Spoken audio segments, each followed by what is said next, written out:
Assalamualaikum, hai semua, masih di catatan istimewa. Jalur sutra maritim merupakan bagian vital dari jaringan perdagangan kuno yang menghubungkan timur dan barat. Berbeda dengan jalur sutra darat yang lebih terkenal, yang membentang dari Cina melalui Asia Tengah menuju ke Eropa. Jalur sutra maritim memanfaatkan laut sebagai media transportasi utamanya, menghubungkan pelabuhan-pelabuhan penting di Cina, Asia Tenggara, subbenua India, Arab hingga ke Afrika Timur dan Mesir. Nah, sejak kapan jalur sutra maritim berkembang? Berikut kami ulas seputar awal perkembangan jalur sutra maritim versi catatan istimewa. Bagi kamu yang penasaran, tonton sampai habis. Namun sebelum lanjut, bagi kamu yang baru gabung di channel ini, terus dukung channel dengan tekan tombol like, subscribe, dan loncengnya agar kamu terus mendapatkan notifikasi info baru dari catatan istimewa.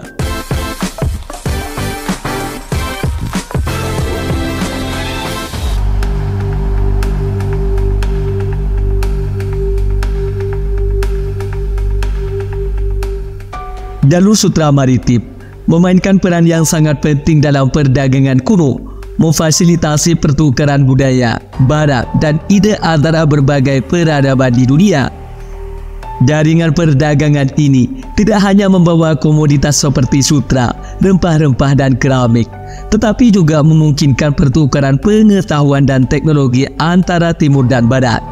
Ini menjadi salah satu contoh awal globalisasi dalam sejarah manusia. Jalur sutra maritim berperan sebagai jembatan yang menghubungkan berbagai peradaban.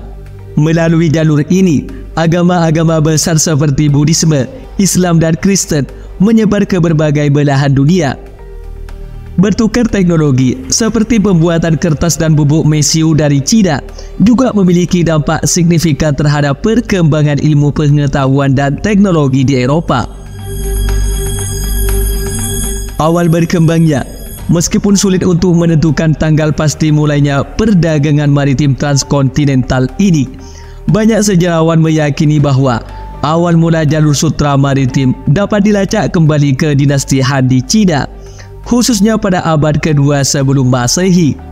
Pada masa itu, perdagangan melalui jalur darat menghadapi banyak tantangan, seperti rintangan geografis dan ancaman dari perampok, yang mendorong para pedagang untuk mencari rute alternatif melalui laut. Hal ini memicu perkembangan perdagangan maritim yang lebih intensif antara Cina, Asia Tenggara, India, dan wilayah-wilayah lainnya yang pada akhirnya membentuk jalur sutra maritim.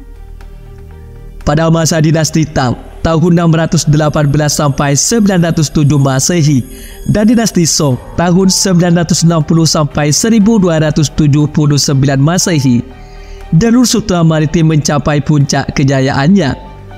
Dengan meningkatnya teknologi maritim dan navigasi, kapal-kapal dari Cina dan wilayah lainnya mulai berlayar lebih jauh, mencapai pantai-pantai di India, Sri Lanka, Semenanjung Arab, dan bahkan sejauh pantai Afrika Timur. Para pedagang tersebut tidak hanya membawa barang dagangan seperti sutra, porselen, dan rempah-rempah, tetapi juga membawa ide-ide, budaya, dan agama melintasi benua. Hal ini memperkaya pertukaran budaya dan pengetahuan antara berbagai peradaban di seluruh dunia dan menjadikan jalur sutra maritim sebagai salah satu jalur perdagangan yang paling penting dalam sejarah manusia. Akan tetapi, perdagangan melalui jalur sutra maritim tersebut mulai mengalami kemunduran pada akhir era dinasti Ming, sebagian besar karena perubahan politik dan ekonomi, serta persaingan dari kekuatan-kekuatan baru yang memperoleh akses langsung ke sumber-sumber rempah-rempah dan barang-barang lainnya di Asia.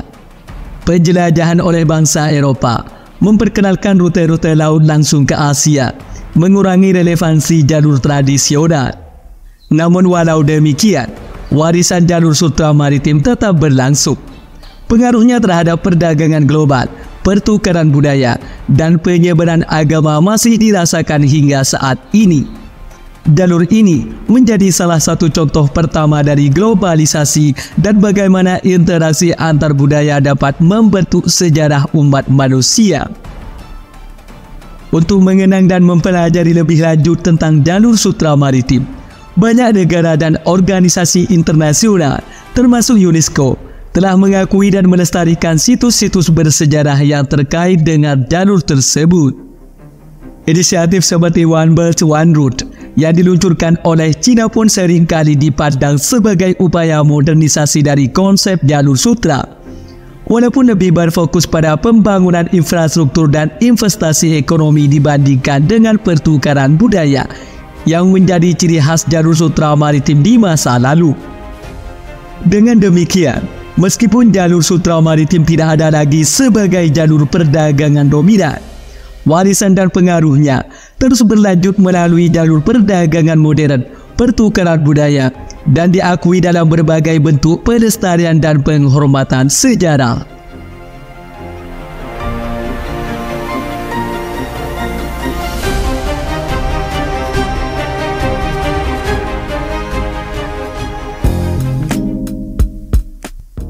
Demikian seputar awal perkembangan jalur sutra maritim versi catatan istimewa.